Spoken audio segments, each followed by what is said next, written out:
Hi guys, good morning everyone. कैसे हो आप? आई होप आप सब अच्छे होंगे। हम बहुत बढ़िया है। आज है 16 नवंबर। Welcome back to my channel Meeta की सिंपल लाइफ। वीडियो को एंड तक जरूर देखिए। दोस्तों, आज हम बात करेंगे कैलाश पर्वत के बारे में। एक ऐसा पर्वत जिसको दुनिया माउंट कैलाश कहते हैं, लेकिन भारत के लिए ये एक आत्मा का घर है, भगवान शिव का निवास। दोस्तों, कैलाश पर्वत एक ऐसा रहस्यमय स्थान जिसके बारे में जितना जाने उतना सवाल खड़े होते जाते हैं। इससे सिर्फ एक पवित्र स्थल कहना इसकी असलियत के साथ नाइंसाफी होगी।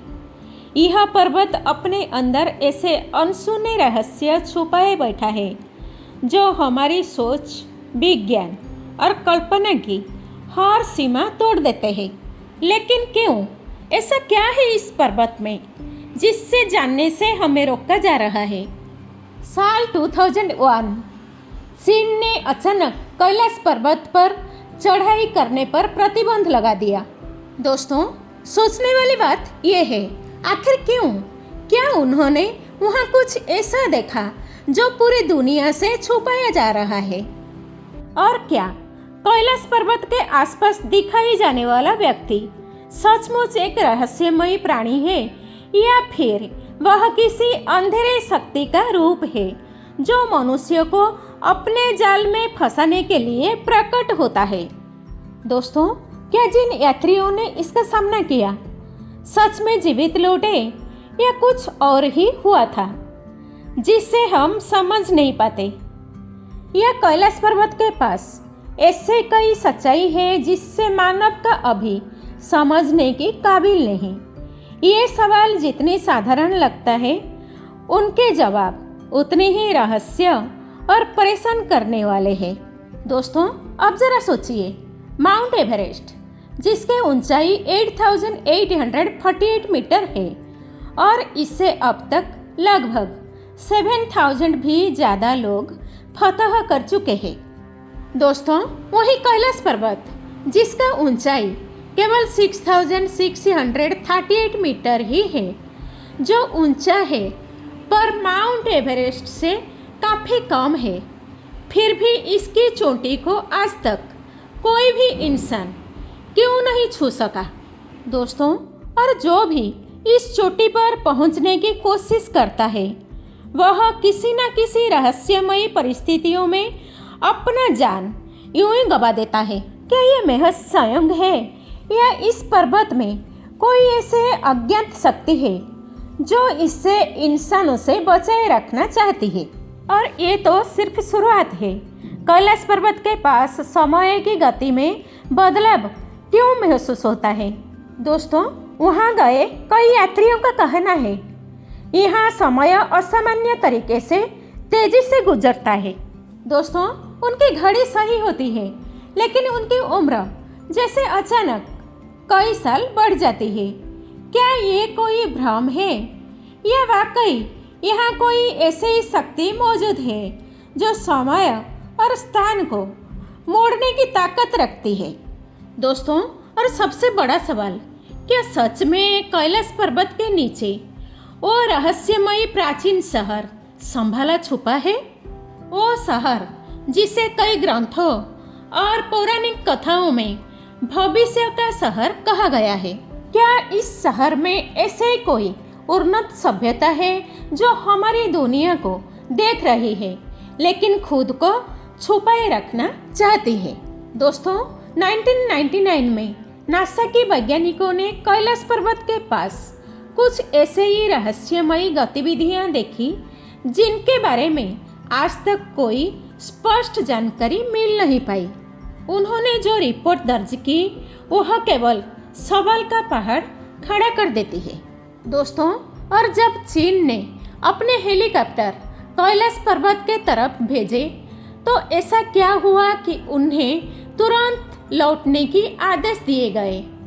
क्या इस पर्वत में कई ऐसे ताकत छुपी है जो आधुनिक तकनीक को भी चुनौती दे सकती है? दोस्तों, ये सवाल केवल हमारे मन में नहीं गूंजते, बल्कि ऐसा लगता है कि इनका जवाब हमारी पूरी दुनिया के लिए मायने रखता है। यह जगह केवल एक धार्मिक केंद्र नहीं बल्कि एक ऐसा राज है जो समय, स्थान और चेतना की हर पहलू को चुनौती देता है। दोस्तों, हिंदू धर्म के अनुसार कैलाश पर्वत भगवान शिव और पार्वती का घर है और यह अनंत ध्यान का स्थान है। साल 2001 में चीन द्वारा कैलाश पर्वत पर चढ़ाई पर प्रतिबंध लगाना दुनिया भर के लिए चौंकाने वाला फैसला था। यह निर्णय केवल एक प्रशासनिक या राजनैतिक कदम नहीं था, बल्कि इसके पीछे कई धार्मिक, वैज्ञानिक और सांस्कृतिक कारण जुड़े हुए थे। दोस्तों, यह प्रतिबंध एक तरफ धर्म और आस्था से जुड़ी भावनाओं को संबोधित करता था, तो दूसरी ओर इस पर्वत से जुड़ी अनसुलझी पहेलियों और रहस्यों की गहराई में जाने से रोकता था। कैलाश पर्वत हिंदू, बौद्ध, जैन और बौद्ध धर्म के लिए पवित्र है। इसे भगवान शिव का निवास स्थान माना जाता है, जहां ध्यान और शक्ति का अनंत स्रोत मौजूद है।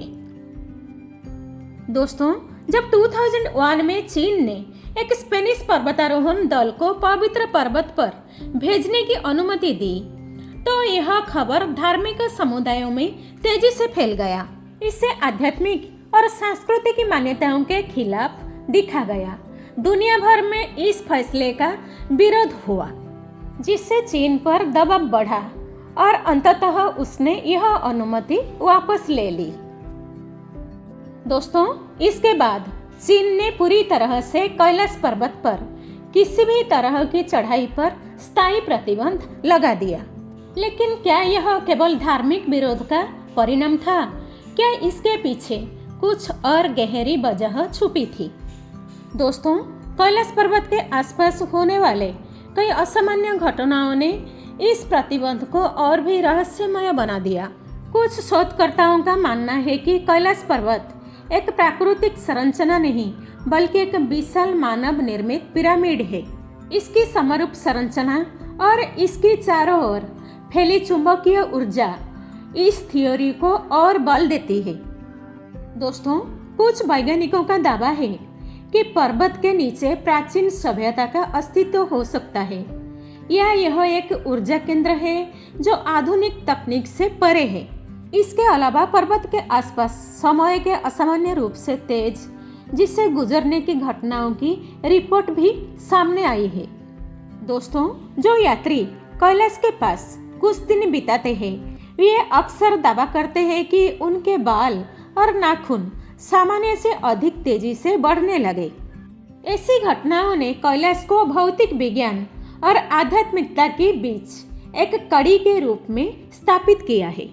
दोस्तों, साइबेरिया के पर्वतारोहियों ने भी दावा किया कैलाश की चढ़ाई के दौरान उनके शरीर में उम्र बढ़ने की संकेत दिखाई दिए और उनमें से कई रहस्यमयी परिस्थितियों में जल्दी मृत्यु को प्राप्त हो गए। इन घटनाओं ने वैज्ञानिकों को भी परेशान कर दिया, क्योंकि इसके पीछे के कारणों को पूरी तरह से समझा नहीं जा सका। इस प्रतिबंध के पीछे चीन ने अपनी रणनीतिक सोच भी हो सकती है। तिब्बत, जहां कैलाश पर्वत स्थित हो, एक संवेदनशील क्षेत्र है। यहाँ की सांस्कृतिक और धार्मिक विरासत को संरक्षित रखने के नाम पर चीन ने धार्मिक समूहों के साथ संतुलन बनाए रखने की कोशिश की। दोस्तों, लेकिन कई लोग मानते हैं कि चीन ने यह कदम कैलाश पर्वत से जुड़े संभावित वैज्ञानिक रहस्यों और खोजों को दुनिया से छुपाने के लिए उठाया। दोस्तों, आज कैलाश पर्वत केवल एक पवित्र स्थल नहीं, बल्कि एक ऐसा स्थान है जो विज्ञान, धर्म और रहस्य का अद्भुत संगम है। इससे अजय और रहस्यमय कहना गलत नहीं होगा। इस पर्वत पर चढ़ाई की अनुमति ना देना और केवल इसे दूर से देखने और परिक्रमा करने की अनुमति देना इसके महत्व को और बढ़ाता है। दोस्तों, चीन का यह फैसला इस पवित्र स्थान को संरक्षित करने की कोशिश है, लेकिन यह भी साफ है कि कैलाश के रहस्य का असली जवाब अभी तक किसके पास नहीं है। दोस्तों, भारत और चीन के बीच 1962 का सीमा विवाद एक ऐतिहासिक घटना थी जो एक भयंकर युद्ध में बदल गया, जिसमें भारत को बड़ी हार का सामना करना पड़ा। इस युद्ध के बाद चीन ने भारत के लगभग 72,000 वर्ग मील जमीन पर कब्जा कर लिया, जिसमें कैलाश पर्वत भी शामिल था। कैलाश पर्वत का महत्व केवल भौगोलिक दृष्टिकोण से नहीं, बल्कि धार्मिक और सांस्कृतिक दृष्टिकोण से भी अत्यधिक था। दोस्तों, भारत सरकार के लिए यह भूमि एक गहरी संवेदनशीलता का विषय बन गई। इस युद्ध के बाद संसद में देहरादून के सांसद महावीर त्यागी ने तत्कालीन प्रधानमंत्री जवाहरलाल नेहरू से सवाल किया था, आपके सामने ही चीन ने हमारे 72,000 वर्ग मील जमीन पर कब्जा कर लिया, अब आप इसे कब वापस दिला रहे हैं। दोस्तों, नेहरू का क्या जवाब था आपको पता है? जो जमीन चली गई वह चली गई। वैसे ही वह जमीन बंजर थी, उस इलाका में घास का तिनका तक नहीं उगता। महावीर त्यागी इस पर तीखा जवाब दिया, यहाँ भी कुछ नहीं उगता तो क्या मैं इसे भी कटवा दूं? तो दोस्तों, कैलाश पर्वत का राज शायद कभी ना खुले, पर इसके हर पत्थर में छुपी है एक अलग कहानी। अगर आपको ये मिस्टिकल जर्नी पसंद आई हो तो लाइक करें, शेयर करें और चैनल को सब्सक्राइब करना ना भूलें। जुड़ी रही है मीता की सिंपल लाइफ चैनल के साथ। हर हर महादेव।